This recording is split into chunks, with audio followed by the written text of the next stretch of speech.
I am 26 years old, and for the first 3 years of my marriage, I believed I had found a good life. It was not a perfect life, because no life is perfect, but it was a good one. My husband, Mark, was kind and steady. We had a small house that felt like a home. We had our routines, our private jokes, our shared dreams for the future. It was a simple, quiet existence, and I cherished it more than anything. The quiet was the first thing to disappear when my mother-in-law, Clara, came to stay. It was supposed to be a temporary arrangement. She had sold her house in a hurry, she said, and the new apartment she had lined up would not be ready for another month or two. Mark, being the devoted son he was, immediately offered our spare bedroom. I agreed, of course. What else could I do? She was his mother. A month or two felt manageable.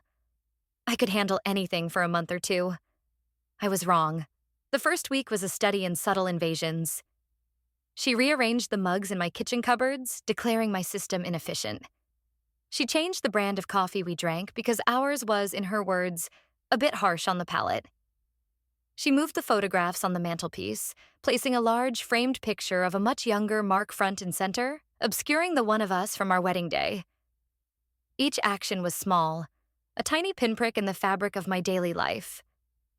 I told myself it was just her way of settling in, of feeling useful. I told myself to be patient, to be kind. I smiled and said nothing. I cleaned up the spills she left on the counter and re-washed the dishes she had only rinsed. The true nature of her intentions became clear on a Tuesday evening. We were sitting at the dinner table, a silent, tense meal of a chicken casserole she had insisted on making. It was bland and overcooked, but Mark praised it as if it were the finest meal he had ever eaten. I picked at my food, the silence in the room pressing down on me. Clara placed her fork down with a delicate clink. She looked around the dining room, her eyes sweeping over the walls, the furniture, as if she were inspecting it for purchase. Then her gaze landed on me. "You know, dear," she began, her voice syrupy sweet. "I was thinking today about this house. It has such good bones." I nodded, unsure where this was going. "We love it here," I said quietly. She smiled, a tight, thin-lipped expression that did not reach her eyes. She turned to her son. "Mark, darling," she said, completely ignoring my presence now. "I have been thinking. The guest room is lovely, of course, but the light in the morning is quite poor. It is so important for my disposition to wake up to natural sunlight." Mark looked at her, his brow furrowed in confusion. "What do you mean, Mom?" he asked. Clara gestured vaguely towards the hallway that led to the back of the house. "Your bedroom, the main one. It has that lovely big window facing the east. It gets all the morning sun." She paused, letting her words hang in the air. "I think I will take that room. It would be much better for me." I stared at her, certain I had misheard. My fork clattered onto my plate. The sound was unnaturally loud in the quiet room. She could not possibly be serious. She was suggesting, without a hint of shame, that her son and I, a married couple, should give up our master bedroom for her. That we should move into the small, cramped guest room so she could have better morning light. Mark let out a nervous chuckle. "Mom, you can't be serious," he said. "That's our room." Clara's smile tightened further. "And I am your mother. You are my son. You should want what is best for me. It is only temporary, after all." Her eyes flickered towards me, a clear challenge in their depths. "I am sure Anna understands. She is a very understanding girl, are you not, dear?" The question was a trap, and we all knew it. If I said no, I was the cruel, ungrateful daughter-in-law. If I said yes, I was a doormat. For a moment, I could not breathe. I felt the blood drain from my face. I looked at Mark, expecting him to shut this down immediately, to laugh it off and tell his mother the idea was ridiculous. But he did not. He looked from his mother's expectant face to my shocked one, and a look of profound discomfort settled over him. He shifted in his chair. "Well, Mom," he started, his voice wavering slightly. "It is our bedroom. It is where we, sleep. People can sleep anywhere, Mark, Clara said dismissively. It is about comfort and health. My health. The doctor said I need more vitamin D. The morning sun is the best source. I found my voice, though it came out as a weak whisper. There is a window in the guest room, Clara. It faces north, Anna. She snapped, her sweet tone vanishing completely. It is practically a cave. I am an old woman. I need to be comfortable. I cannot believe I am having to ask for this. My own son. She looked at Mark with wounded, pleading eyes. It was a performance, a masterful piece of emotional manipulation, and I watched in horror as my husband began to fall for it. Anna, Mark said, turning to me. He would not meet my eyes. He stared at the salt shaker on the table instead. Maybe we could, just for a little while. A week or two. Just until she feels more settled. I felt a cold dread seep into my bones. He was considering it. He was actually considering kicking his wife out of their shared bedroom to appease his mother. The casserole I had eaten sat like a stone in my stomach. This was not about light. This was not about comfort. This was a power play. This was a test. And my husband was failing it. No, I said. The word was quiet, but it was firm. It felt like the only solid thing in a room that was suddenly tilting on its axis. Clara gasped, placing a hand over her heart in mock surprise. No? She repeated, her voice dripping with venom. No, I said again, this time looking directly at Mark. That is our room. We are not giving it up. The silence that followed was heavy and suffocating. Mark looked miserable. Clara looked furious. And I, for the first time since she had arrived, felt a flicker of something other than anxiety. I felt a cold, hard knot of anger. This was my home. This was my marriage. And I was not going to let her take either of them without a fight. The battle had just begun, and I had no idea how ugly it was about to get. That night, the argument with Mark continued behind the closed door of our bedroom, the one I had just fought to keep. He paced the floor while I sat on the edge of the bed, my arms wrapped around myself. I do not understand why you have to be so difficult, Anna, he said, his voice a mixture of frustration and pleading. She is my mother. She is having a hard time. She asked us to give up our bedroom, Mark, I replied, my own voice dangerously calm. That is not a reasonable request. It is insane. It is not insane, he said, running a hand through his hair. It is just for a little while. She feels out of place here. She just wants to feel comfortable. And what about me? I asked, finally looking up at him. What about my comfort? Does that matter at all? This is my home too. Of course it matters, he said, but his words rang hollow. But she is our guest. We are supposed to make our guests feel welcome. There is a difference between making a guest feel welcome and allowing them to take over our entire lives, I shot back. She wants our bed, Mark, our private space. Where does it end? Does she want me to start calling her mommy and letting her pick out my clothes for me in the morning? He flinched at my sarcasm. That is not fair. You're exaggerating. Am I? I stood up, facing him directly. She has been here for 1 week. In that week, she has criticized my cooking, my cleaning, and my taste in furniture. She has reorganized my entire kitchen. And now she has demanded our bedroom. You cannot honestly tell me you think this is normal behavior. She is just set in her ways, he muttered, looking away again. She is from a different generation. This has nothing to do with her generation, I said, my voice rising. This is about a complete and total lack of respect. She does not respect me. She does not respect our marriage. And by even considering her ridiculous demand, you are showing her that you do not respect it either. That hit a nerve. His head snapped up and his eyes flashed with anger. Do not you dare say that, he said. I love you. This has nothing to do with us. It is about my mom. Can you not for once just try to see things from my perspective? She has nowhere else to go. I have tried, Mark, I said, my anger deflating into a weary sadness. I have been nothing but polite and accommodating since she arrived. But this is a line. A big, bright, uncrossable line. I will not be kicked out of my own bed. Not for a week, not for a day, not for an hour. We stared at each other for a long moment. He saw the resolve in my eyes and knew I would not back down. He sighed, a long, defeated sound. Fine, he said, his voice flat. Fine. You win.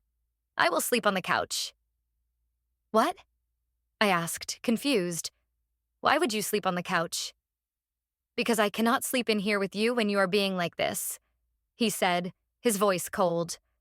And I cannot face my mother after you have been so rude to her, so I will sleep on the couch. Good night. He turned and walked out of the room, closing the door firmly behind him. I stood there, stunned, listening to his footsteps retreat down the hall. He was not on my side. He was not even in the middle. He had chosen his mother.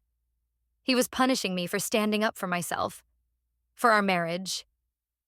He was sleeping on the couch not to get away from her, but to get away from me. I sank back onto the bed, the mattress feeling vast and empty. The silence of the house pressed in on me again, but now it was different. It was not peaceful. It was menacing. I could hear the low murmur of the television from the living room where Mark was now settled. I could imagine Clara in the guest room, probably wide awake, pleased with the chaos she had caused. She had managed to put a physical distance between her son and me in our own home. I had won the battle for the bedroom, but it felt sickeningly like I was losing the war. A cold fear washed over me. This was not just a visit. This was an invasion.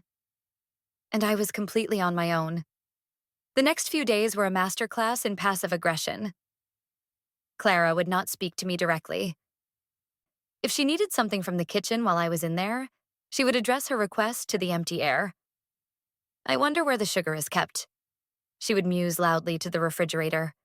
When I would point to the canister right in front of her, she would act as if she had not heard me, eventually finding it herself with a triumphant huff. Mark acted as if nothing was wrong. He continued to sleep on the couch, leaving for work early in the morning and coming home late. During the brief time we were all home together in the evenings, he would engage in cheerful, one-sided conversations with his mother, pointedly ignoring the icy tension that filled every room. He was pretending, hoping that if he ignored the problem long enough, it would simply go away. I felt like a ghost in my own home. I ate my meals alone, either before or after they ate. I spent most of my time in our bedroom, the one I had fought for, but it no longer felt like a sanctuary. It felt like a prison cell. I would sit on the bed and listen to the sounds of them in the living room, laughing at some television show, their voices a constant reminder of my isolation. My best friend, Jessica, called me on Thursday afternoon. I had been avoiding her calls, not wanting to admit how bad things had gotten. But her persistence wore me down. "You sound awful," she said immediately, without any preamble. "What is going on?" And so it all came pouring out. The demand for the bedroom, the argument, Mark on the couch, the suffocating silence. I told her everything, my voice cracking with a mixture of anger and unshed tears. Jessica listened patiently until I was finished. When I finally fell silent, she did not offer empty platitudes or tell me I was overreacting. "She is trying to drive you out, Anna," she said, her voice grim. "This is a classic maneuver. She establishes dominance, isolates you from your husband, and makes your own home so unbearable that you have no choice but to leave. You need to shut this down, and you need to do it now." "But how?" I asked, my voice small. "Mark will not listen to me. He thinks I am the one being unreasonable." "Then you have to go over his head," Jessica said. "You have to find out what is really going on. Why is she so desperate? You said she sold her house. Do you know why? Do you know what she did with the money?" The questions hung in the air. I realized with a jolt that I did not know. Mark had just said she wanted to downsize. It had all happened so fast. I had never thought to question it. "I have no idea," I admitted. Well, you need to find out, Jessica insisted. There is something more to this story, Anna. People do not act this crazy without a reason. She is not just overbearing, she is desperate, and you need to figure out why. Her words resonated with me long after we hung up. Desperate. Yes, that was it. There was a frantic energy simmering just beneath Clara's cold exterior. This was not just a whim. This was part of a plan. That evening, I was walking past the living room on my way to the kitchen when I heard Mark's phone buzz on the end table where he had left it. Normally, I would never dream of looking at his phone. I believed in privacy. But Jessica's words were still ringing in my ears. Something was wrong. Deeply wrong. My heart pounded in my chest as I glanced at the screen. It was lit up with a new text message. It was from his mother. My blood ran cold as I read the words. She is not budging. She is tougher than I thought. Time for plan B. Just keep wearing her down like we discussed. She will break eventually. I stared at the screen, the words blurring in front of my eyes. Plan B, like we discussed. It was not just in my head. It was real. This whole thing, the demand for the room, Mark sleeping on the couch, the silent treatment, it was all a coordinated effort. A deliberate strategy designed to break me. I backed away from the phone slowly, my hands trembling. I retreated to the bedroom and quietly closed the door. I sat on the bed in the dark, the message seared into my brain. They were working together against me. My husband and his mother. They had a plan, and I was their target. The fear I had been feeling for days was suddenly replaced by a surge of cold, clarifying anger. They wanted a war. Fine. They would get one. But I was not going to be the one who broke. I was going to be the one who fought back. And I was going to find out exactly what Plan B was. My mind raced all night. Sleep was impossible. Every time I closed my eyes, I saw the words from the text message glowing in the darkness. Plan B, like we discussed. The phrases echoed in my head, a sinister drumbeat confirming my worst fears. This was not just a family dispute. It was a conspiracy. And I was living in a house with the two people who had orchestrated it. The next morning, I resolved to change my approach. Confronting them had failed. Pleading my case had failed. Logic and emotion were useless against their united front. Jessica was right. I needed information. I needed leverage. I had to become a detective in my own home. My first step was to pretend that I was the one who was breaking. I had to make them think their strategy was working. When I saw Mark in the kitchen before he left for work, I did not give him the usual cold shoulder. I forced a fragile smile. Good morning, I said softly, my voice deliberately subdued. He looked surprised. He had been expecting the usual tense silence. Morning, he mumbled, pouring himself a cup of coffee. Mark, I have been thinking, I began, making sure to sound hesitant and weary. Maybe I overreacted. About the bedroom. This has all been so stressful. His posture visibly relaxed. A look of relief washed over his face. This was what he wanted to hear. He wanted me to be the one to cave, to admit fault, to make everything easy for him again. It has been stressful for everyone, Anna, he said, his tone softening. I told you she is just having a hard time. I know, I said, looking down at my hands. I want to try to make this work. For you. It was a lie, but it was a necessary one. He bought it completely. He came over and put his arm around my shoulders. That is all I want, he said, kissing the top of my head. Thank you. Just give her a chance. It will all blow over soon. He left for work a few minutes later, whistling. He thought he had won. He thought I was beaten. It made my stomach turn, but I knew it was the only way. I had to lull them into a false sense of security. Clara came out of the guest room shortly after Mark left. She eyed me suspiciously. I put on the same defeated act for her. Good morning, Clara, I said quietly. I made coffee. She raised an eyebrow, surprised by my sudden civility. She walked over to the coffee pot, poured herself a mug, and took a sip without saying a word. I am sorry about the other night, I said, forcing the words out. It was a long week. I was not myself. She still did not speak, just watched me over the rim of her mug, her eyes cold and calculating. She was trying to figure out if I was being genuine. Mark and I talked, I continued, the lie tasting like poison in my mouth. I understand this is a difficult transition for you. I want to help make it easier. A small, triumphant smirk played on her lips. She finally lowered her mug. Well, she said, her voice condescending. It is about time you came to your senses. This is my son's house after all. It is important that we all get along. The implication was clear. Getting along meant doing exactly what she wanted. I just nodded meekly. Yes, of course.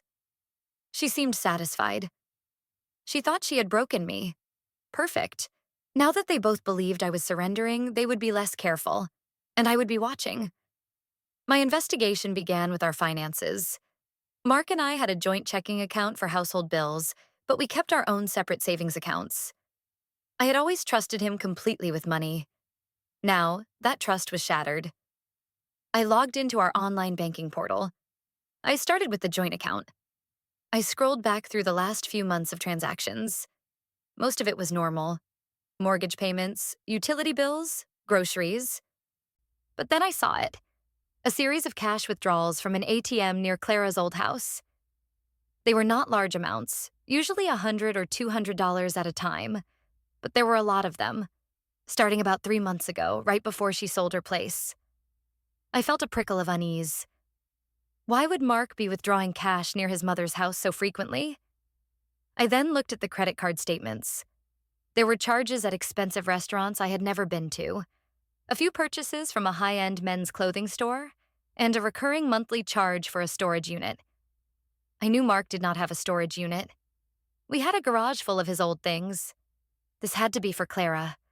Why did she need a storage unit if she was just moving into a smaller apartment? What was she hiding? The most alarming discovery came when I decided, on a gut feeling, to check the county property records website. I typed in Clara's old address. The record of the sale came up. I scanned the document, my eyes widening when I saw the sale price.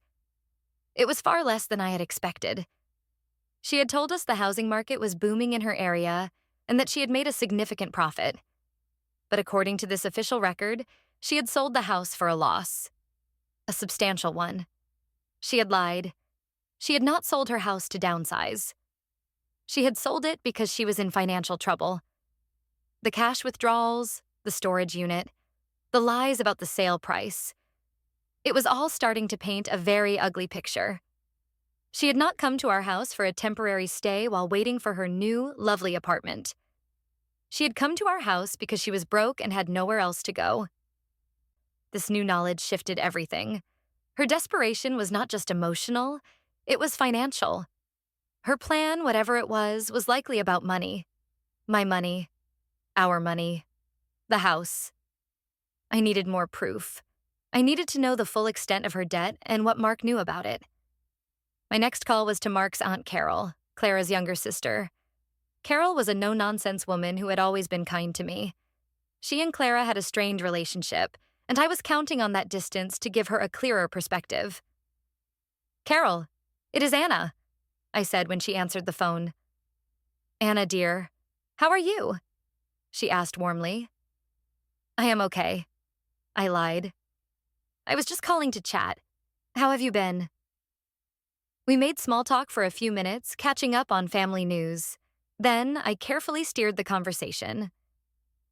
"Clara is staying with us for a bit," I said, keeping my tone light and casual. "She sold her house, you know."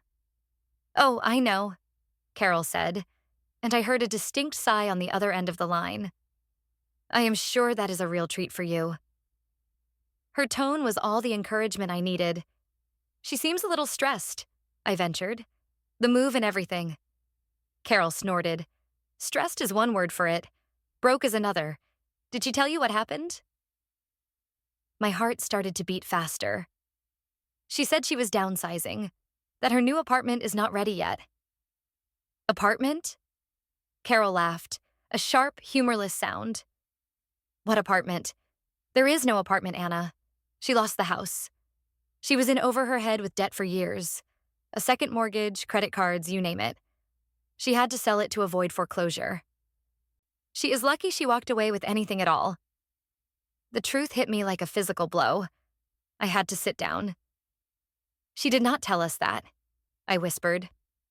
Of course she did not, Carol said, her voice softening with sympathy. Clara has too much pride to ever admit she failed. She would rather invent a whole fantasy world where she is a savvy real estate mogul than admit she cannot manage her own finances. I'm sorry you are stuck in the middle of it, dear. Mark is a good boy, but he has always had a blind spot when it comes to his mother. He enables her. We talked for a little while longer, and Carol confirmed my suspicions about Clara's history of financial irresponsibility and her tendency to manipulate situations to her advantage. When we hung up, I sat in silence, the pieces of the puzzle clicking into place. Clara was not just a guest. She was a refugee from her own financial disaster. And she had lied to us about all of it. Mark had to know. The cash withdrawals proved he was involved, giving her money behind my back. They were not just trying to wear me down to get a better bedroom. They were trying to wear me down for something much bigger. Their plan B was not just about my comfort. It was about my security. They were after my home, my savings, my future. And they thought I was too weak and too stupid to notice. A new kind of determination settled over me. This was no longer just about defending my space. It was about defending my life. They had underestimated me. They had mistaken my kindness for weakness. It was a mistake they were going to regret. The next phase of my quiet war involved observation and setting small traps. Now that I knew their motivation was financial desperation, I started looking at everything through that lens.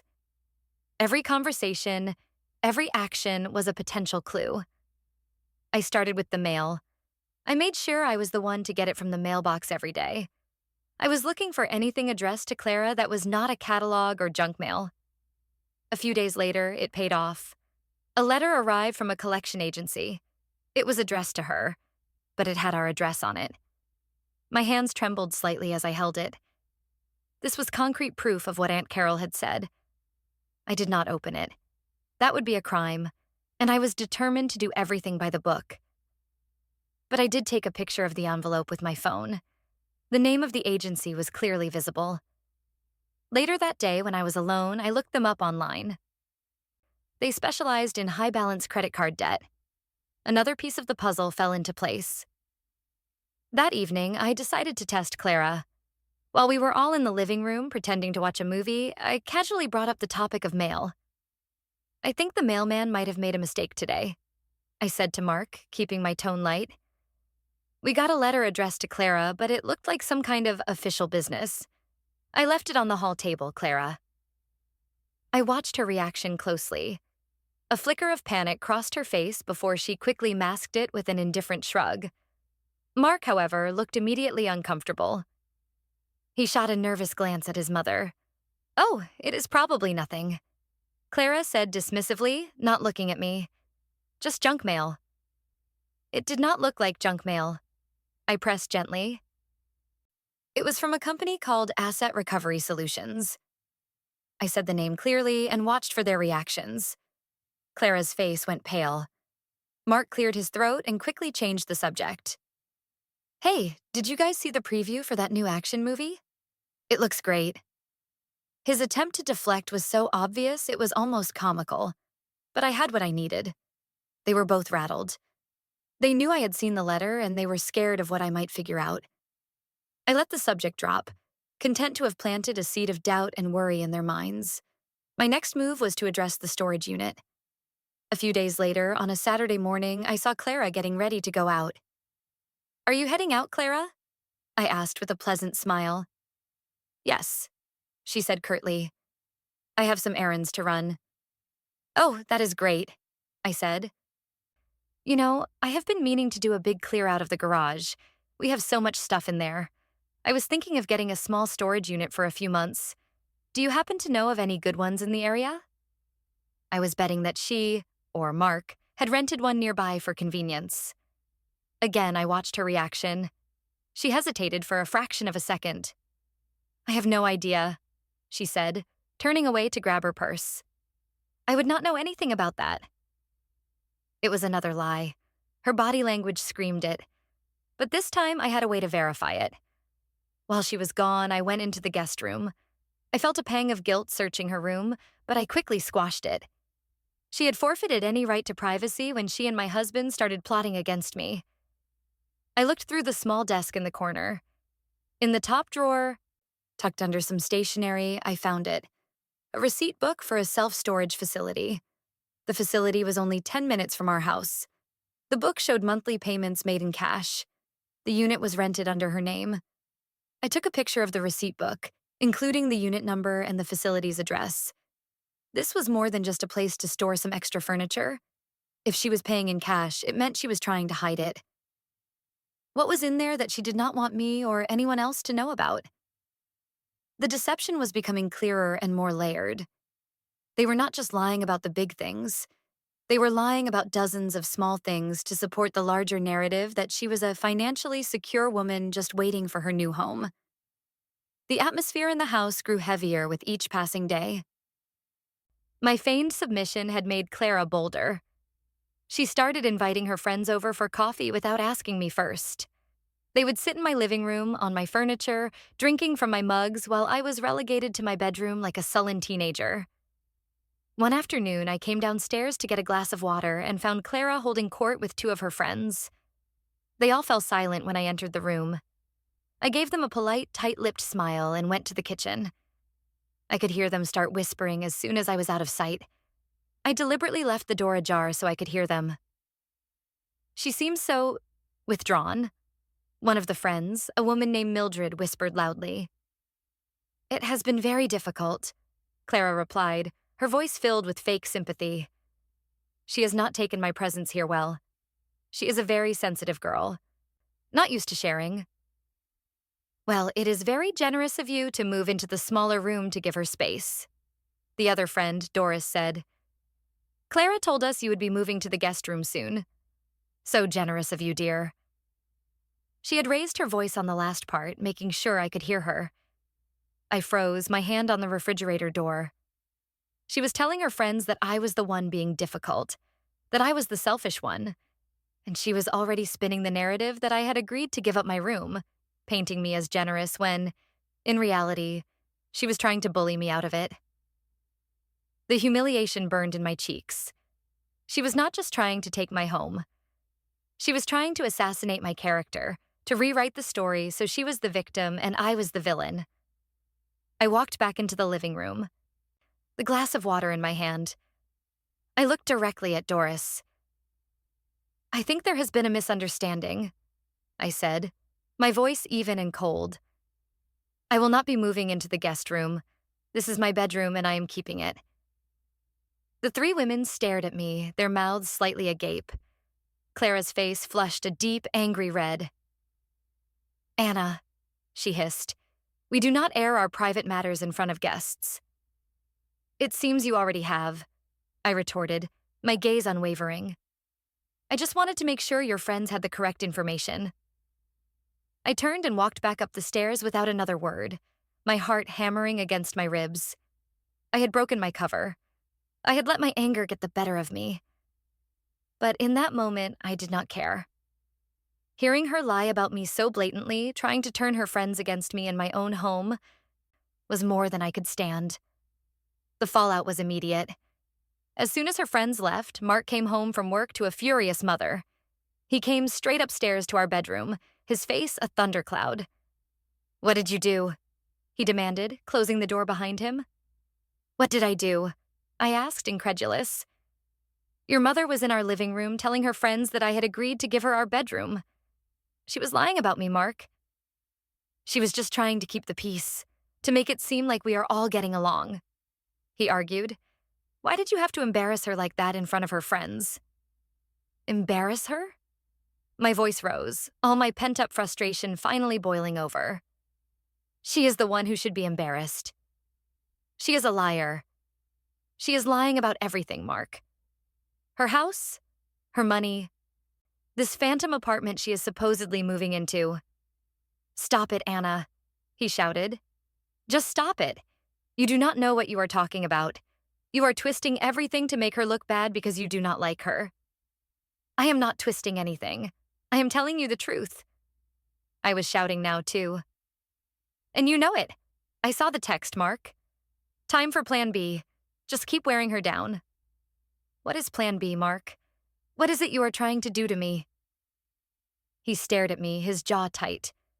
For a second, I thought he might actually tell me the truth. But then the familiar, shuttered look came over his face. He was closing himself off again, retreating behind his wall of denial. You misread that text, he said, his voice dangerously low. I already told you. It was about her doctor's appointments. You are paranoid. You are letting this get to you, and you are creating problems where there are none. Gaslighting. He was telling me I was crazy, that what I saw with my own eyes was not real. It was a cruel, calculated tactic designed to make me doubt my own sanity. I felt a wave of dizziness. For a terrifying moment, I wondered if he was right. Was I imagining all of this? Was I the one who was truly losing my mind? I sank onto the bed, wrapping my arms around my knees. He saw my distress and his tone softened, which was somehow even worse. Anna, listen to me, he said, sitting next to me. I love you. My mom loves you. We are all just a little stressed out. Let's just all take a deep breath and try to get along. For me. Can you do that? He was asking me to accept the lies, to live in the fantasy world he and his mother had constructed. He wanted me to go back to being the quiet, accommodating wife who did not ask questions, but I could not. I knew too much. I looked at him, at the man I had married, and I felt a profound sense of loss. The man I loved would never have sided with someone who was hurting me. He would never have lied to my face and tried to make me think I was crazy. The man sitting next to me was a stranger. I need some air, I whispered. I stood up and walked out of the room, past him, past the closed door of the guest room where his mother was likely listening to our entire fight, and out the front door into the cool evening air. I walked for hours, my mind a whirlwind of confusion and fear. Jessica's words came back to me. They are trying to make you doubt yourself. She was right. That was their most dangerous weapon. If they could convince me I was unstable, they could convince me of anything. I sat on a park bench as the sun went down, the streetlights flickering on one by one. I had a choice to make. I could let them break me. I could give in, give up and let them win. Or I could fight. Not with anger and accusations, but with cold, hard facts. I needed irrefutable proof. Something they could not deny, could not twist, could not gaslight me about. A new resolve hardened within me. I was done being the victim. I was done being confused and scared. I was going to find the truth. The whole truth. And I was going to use it to save myself. My next step was clear. I had to find out what was in that storage unit. And I needed to find a way to hear what they were saying when they thought I was not listening. The time for passive observation was over. It was time to go on the offensive. The decision to buy a voice-activated recorder felt like crossing a line, but I knew it was a necessary one. They communicated in whispers and secret conversations. The only way to know the truth was to hear it from their own mouths when their guards were down. I ordered a small, discreet one online and had it delivered to Jessica's house. I could not risk Clara finding the package. When I picked it up from Jessica, she gave me a look of deep concern. Are you sure about this, Anna? She asked. This is getting serious. It has been serious from the beginning, I replied, clutching the small box in my hand. I just did not realize it.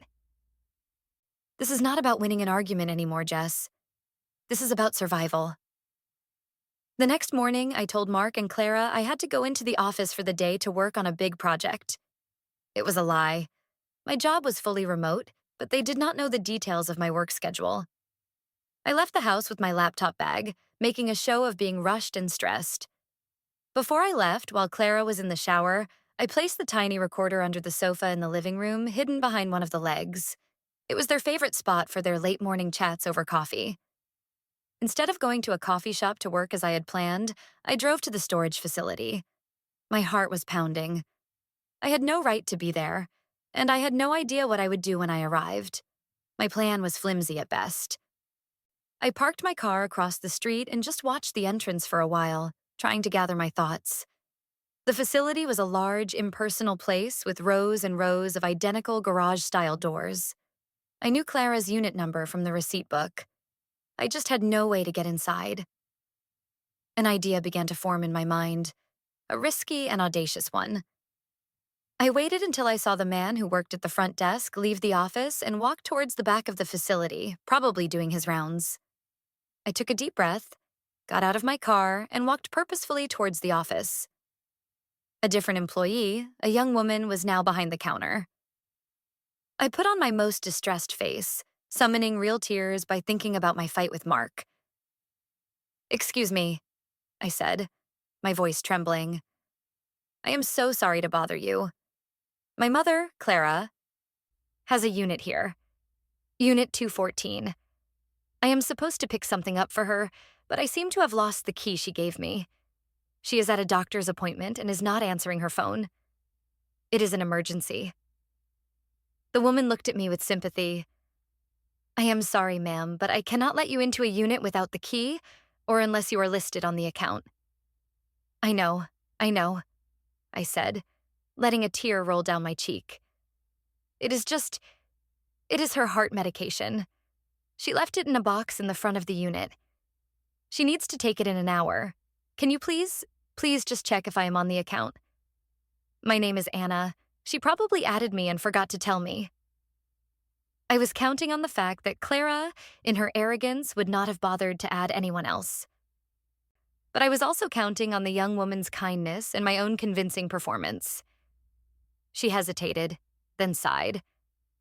"Okay, let me look up the account." She typed Clara's name into the computer. Her brow furrowed. "I am sorry, you are not listed here." My heart sank. "Are you sure?" I pleaded. She can be so forgetful. "Please, is there anything you can do? Her doctor is going to be so angry if she misses her dose." The woman chewed on her lip, clearly conflicted. "Our policy is to call the primary account holder." "Please do," I urged her, but she will not answer. She always turns her phone off at the doctor's office. The woman looked at the clock on the wall, then back at me. "Look," she said, lowering her voice. "I am not supposed to do this, but if it is for medication, I can escort you to the unit. I will cut the lock. You can get the medicine, and then you will have to buy a new lock from us to secure the unit. And your mother will have to come in later with her ID to sign off on it." It was more than I could have hoped for. "Thank you," I breathed, my relief genuine. "Thank you so much." She grabbed a large pair of bolt cutters from behind the counter, and we walked down the long corridor to Unit 214. With a loud snap, the lock fell to the ground. The woman slid open the heavy metal door. The first thing I saw was furniture. It was Clara's old, ornate living room set, crammed into the small space. But behind it, I could see stacks and stacks of cardboard boxes. "The medication is in a small box right at the front," I said, my voice shaky as I peered into the dim unit. I stepped inside, my eyes quickly scanning the labels on the boxes. They were not filled with household goods. They were filled with brand new, high-end merchandise.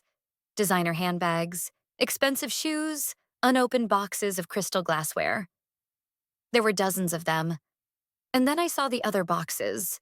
They were file boxes, the kind used for office documents.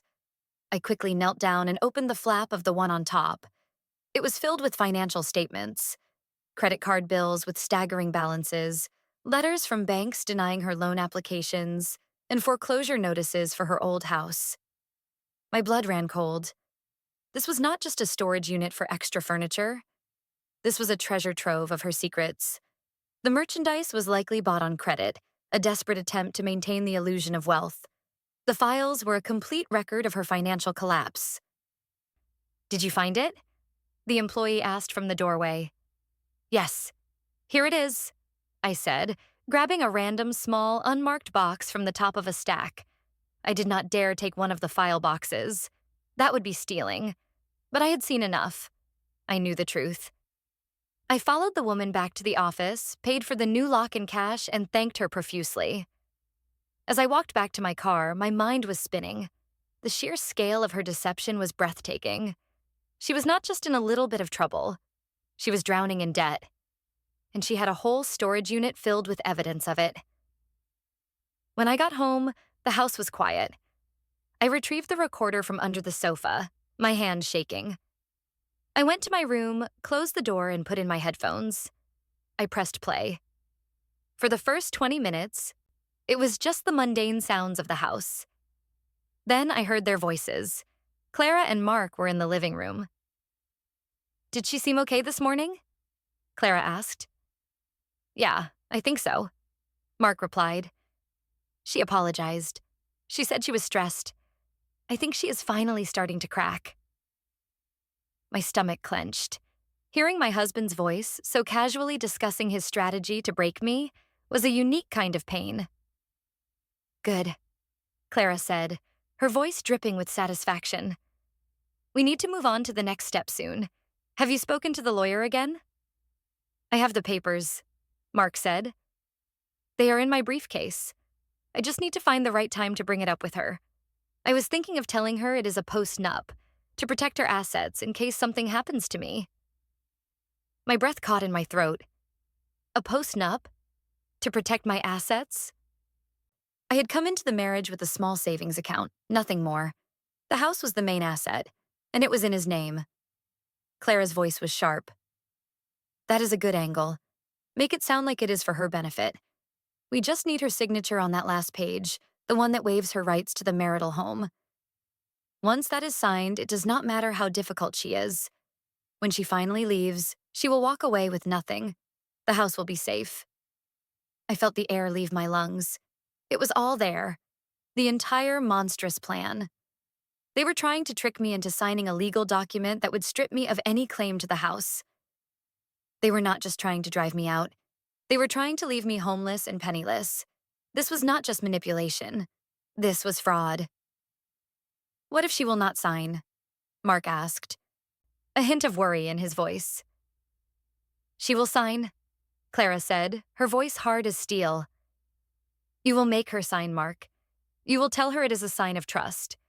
You will tell her it is to protect your future family. You will say whatever you have to say. Do you understand me? My entire future is riding on this. Our future."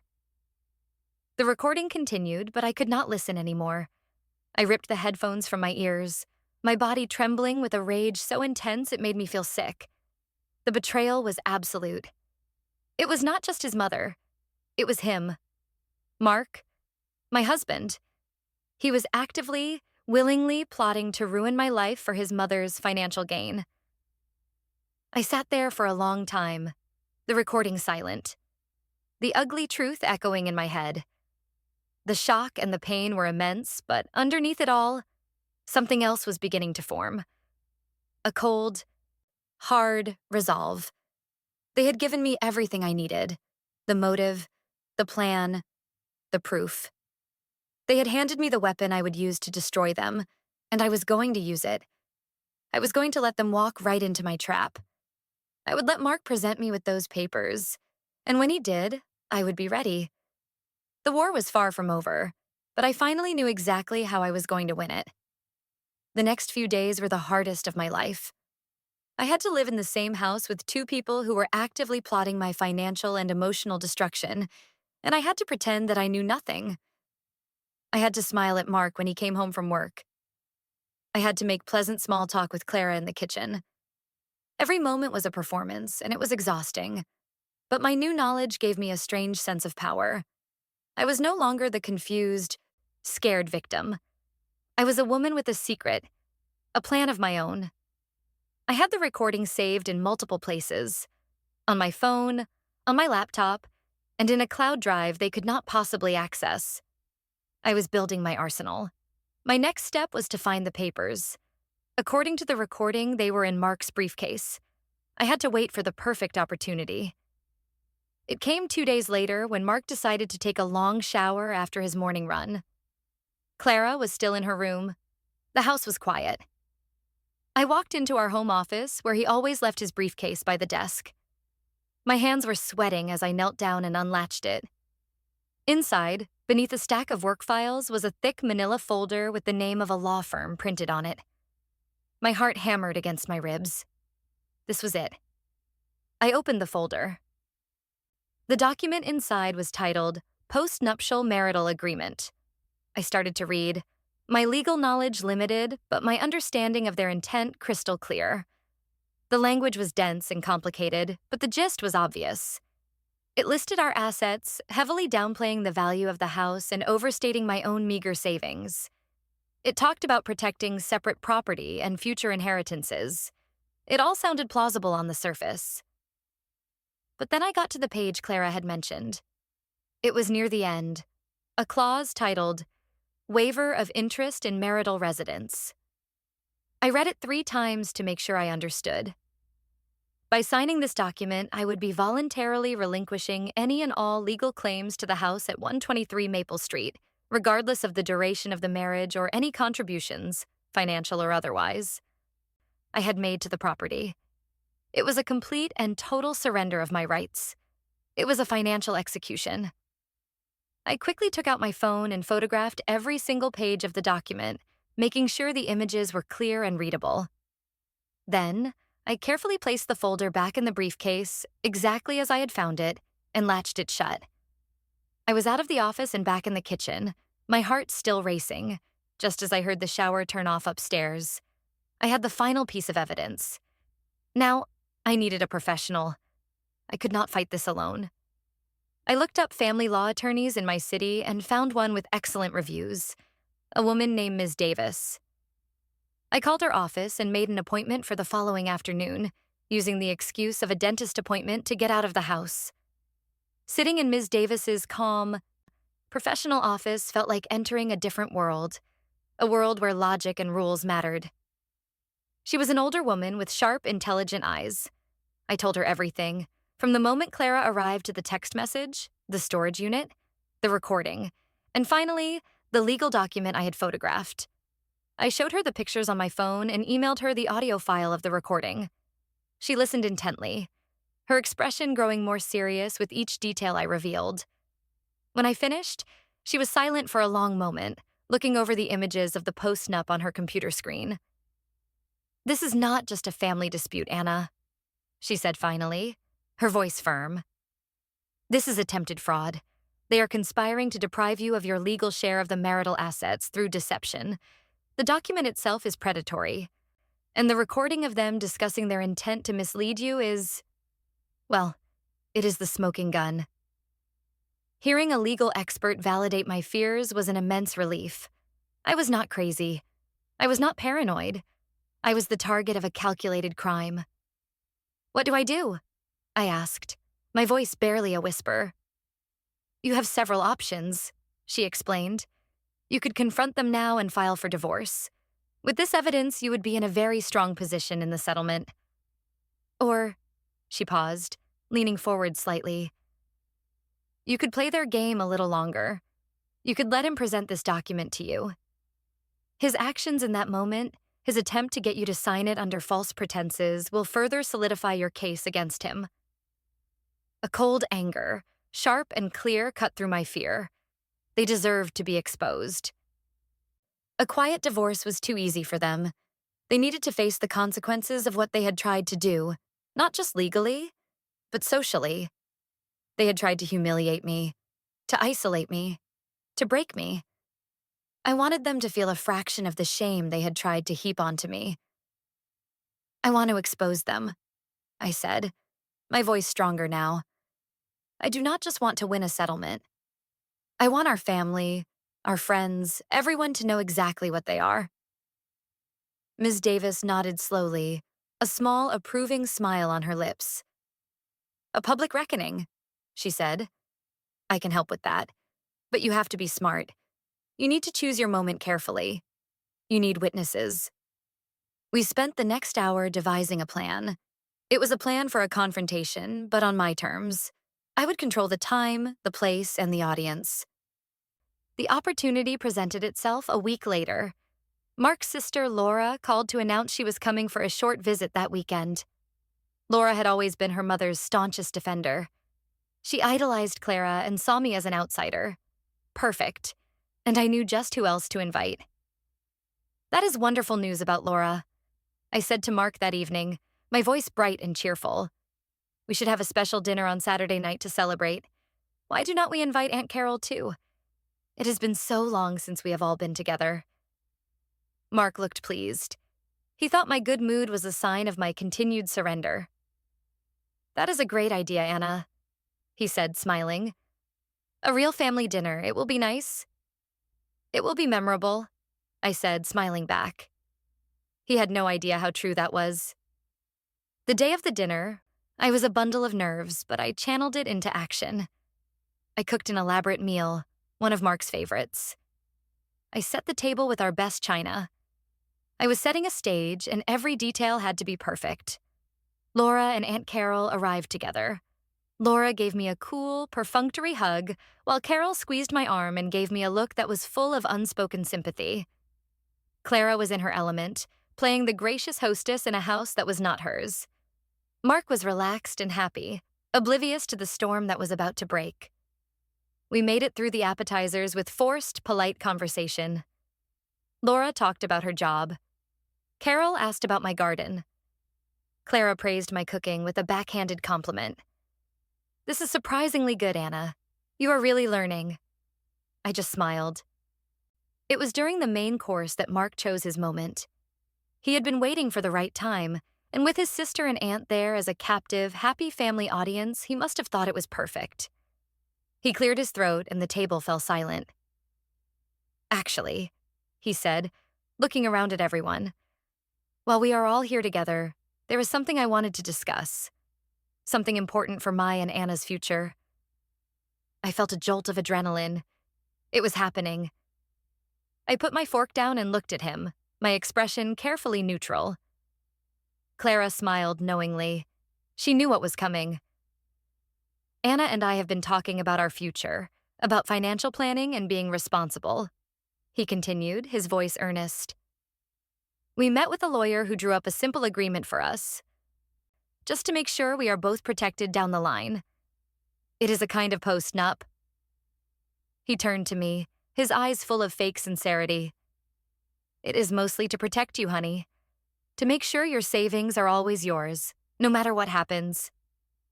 He reached down beside his chair and pulled out his briefcase.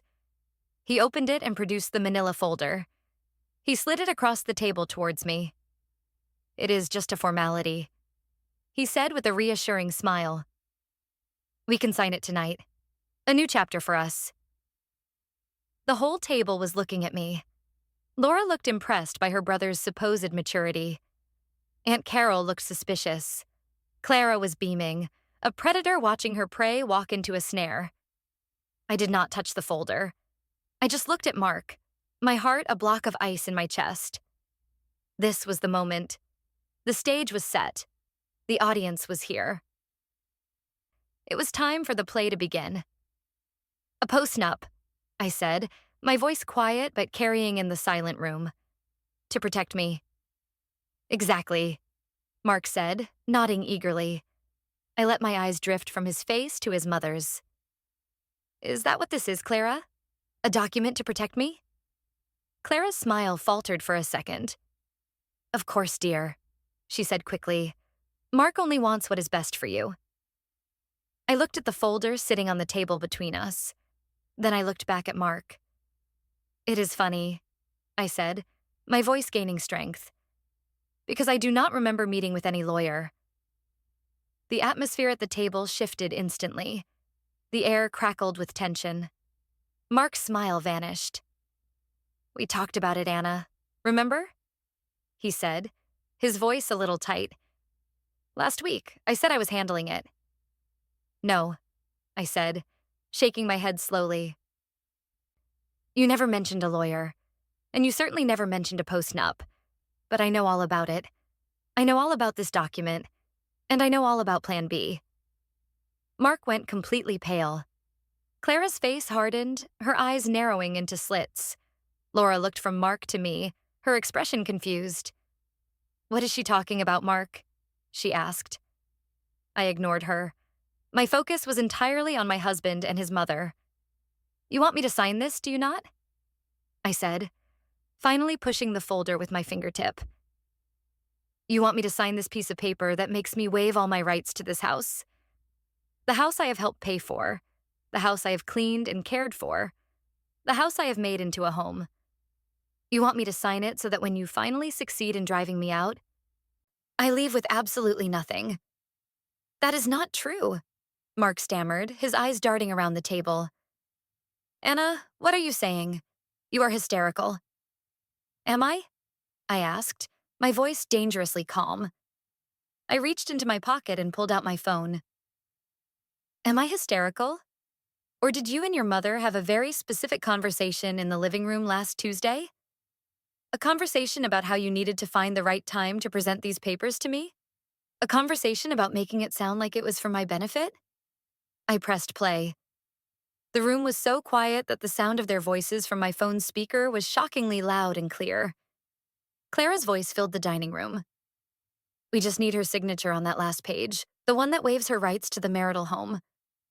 Once that is signed, she will walk away with nothing." Then Mark's voice. "What if she will not sign?"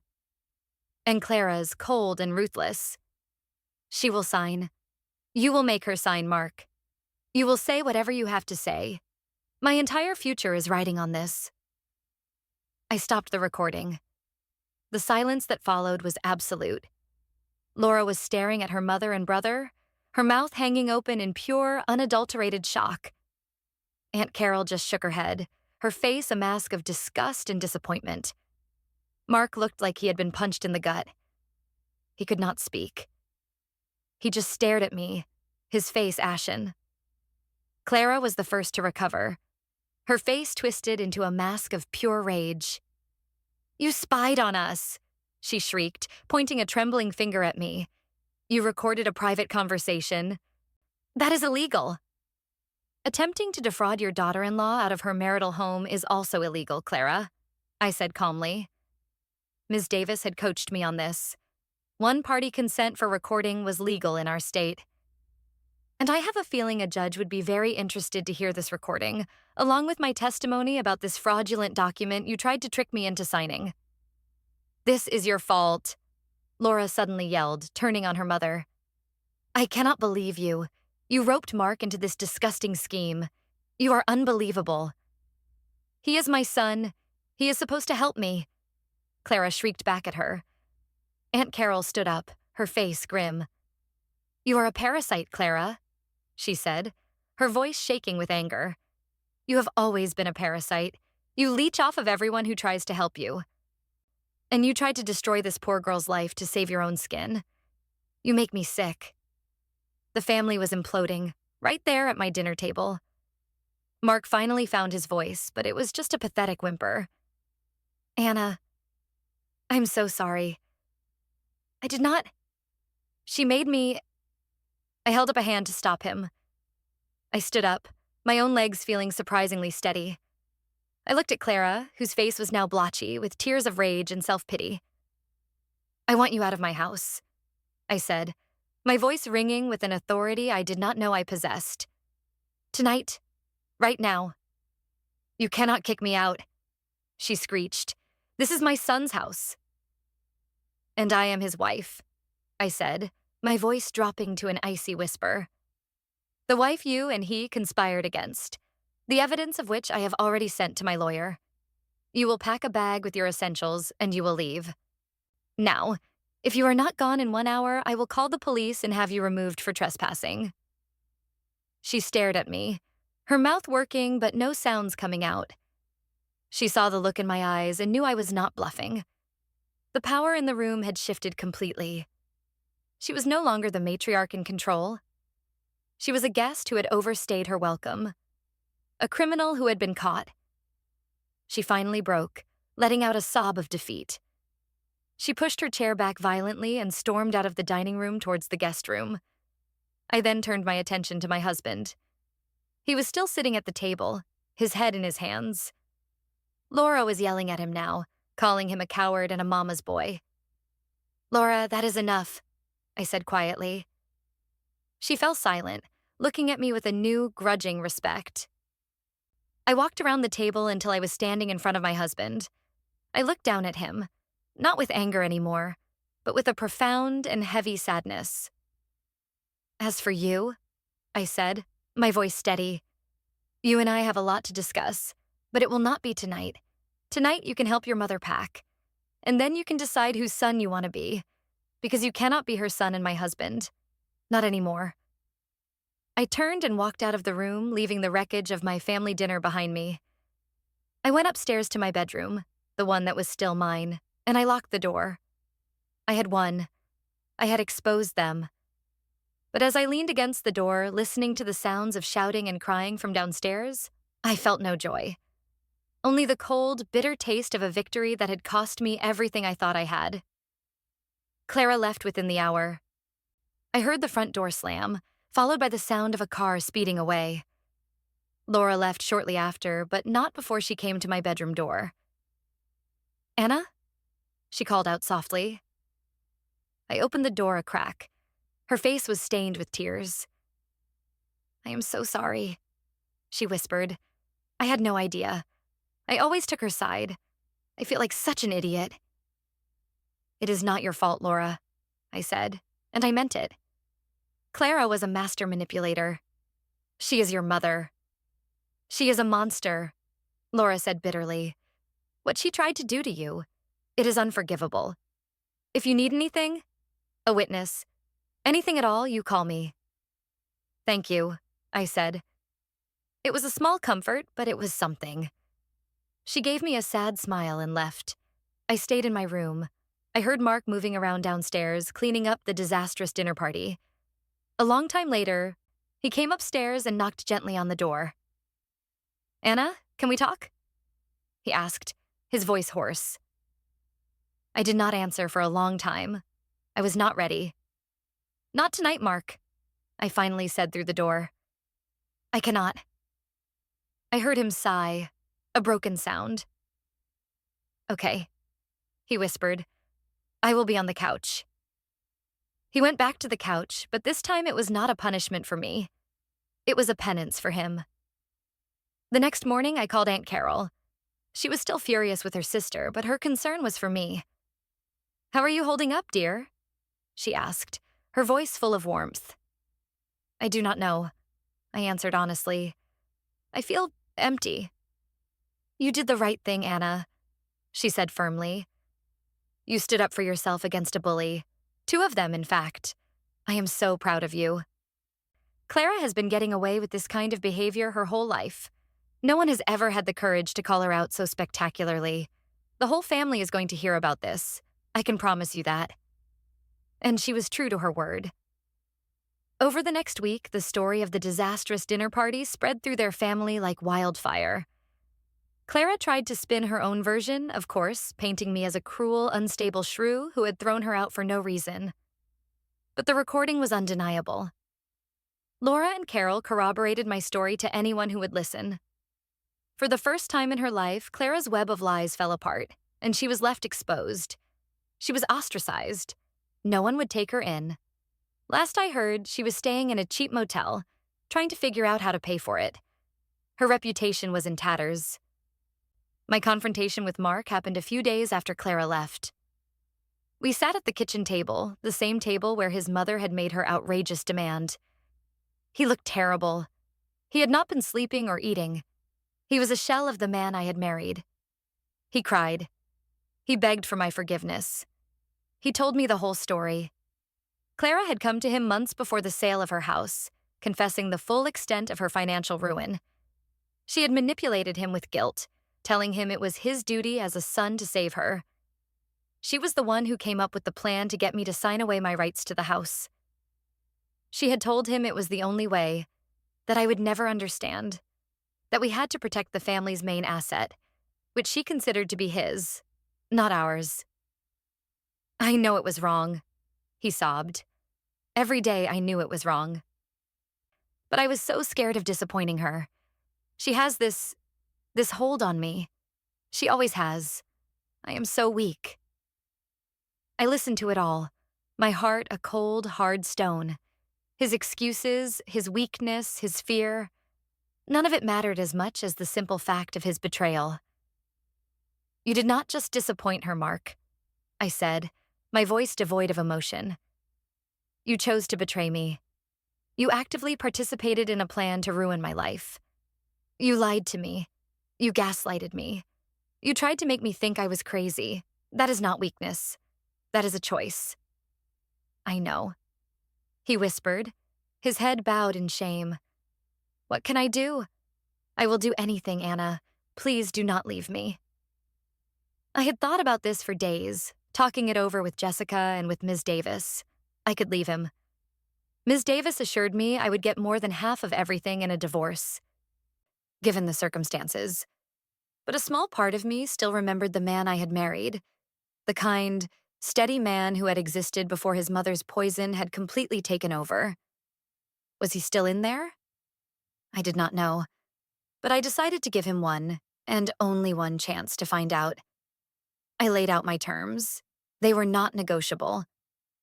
First, I said, you will go to therapy, by yourself, to deal with your mother and your inability to stand up to her.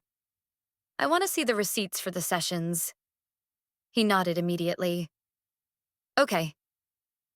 Second, we will go to marriage counseling, together, and we will be completely honest about everything that has happened. Yes, of course. Third, your mother is never, ever to set foot in this house again. Ever. Your contact with her will be minimal. And I will be made aware of every time you speak to her. You will not give her any more money. Not a single cent. He hesitated for a second, then nodded again. Okay. And fourth, I said, sliding a piece of paper across the table. It was the business card for the new lawyer Ms. Davis had recommended. We are going to see this lawyer together next week, and we are going to have the deed to this house put in both of our names, as equal partners. He looked at the card, then up at me. He saw the iron resolve in my eyes. He knew this was his last chance. I will do it, he said, his voice thick with emotion. I will do all of it. I promise. And he did. He started therapy the next week. We had our first session with a marriage counselor. We met with the new lawyer and began the process of changing the deed. It was a long and difficult road, and our marriage was fragile, hanging by a thread. I did not know if I could ever truly trust him again. The scars from his betrayal were deep, but he was trying. For the first time, he was actively choosing me over his mother. A few months later, life had settled into a new kind of normal. The house was quiet again, but it was a true, peaceful quiet this time. Mark was different. He was more thoughtful, more present. The therapy was helping him unpack a lifetime of emotional manipulation. We were still in counseling, slowly, painstakingly rebuilding what had been broken. One evening, I was on the phone with Jessica, telling her about our progress. I still cannot believe I let it get that far, I said, looking out the window at the garden I had planted. I almost let them walk all over me. You did not let them. Jessica's voice was firm on the other end of the line. You let them think they were winning, and then you brought the whole house down on top of them. You are the strongest person I know, Anna. I smiled, a real, genuine smile. She was right. I had been tested, pushed to my absolute limit. But I had not broken. I had fought back. Clara and Mark had made a critical mistake. They thought I was a doormat they could just wipe their feet on and toss aside when they were done. They learned that some doormats are not made of soft, yielding fabric. They learned the hard way that some doormats are made of steel, and if you try to step on them, you are the one who is going to get hurt.